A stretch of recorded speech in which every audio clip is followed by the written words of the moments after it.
وانا بحذركم ان حد يشترك في الصفحه دي، لانه هي حاله من التعذيب المستمر. انت تصحى الصبح تشوف صور، استغفر العظيم يا رب، يعني ما تقدرش تمسك نفسك غصب عن عينك، هتبعت لها رساله تقول لها عايز من الكلام ده.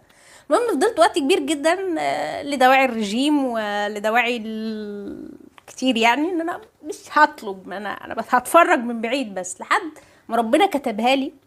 يعني كنت واعده نفسي كمان، قلت له في مناسبه معينه انا هطلب منها عشان كمكافاه ليا يعني. ف قبل ما المناسبه دي تيجي فوجئت بهديه منها، سبحان الله يعني.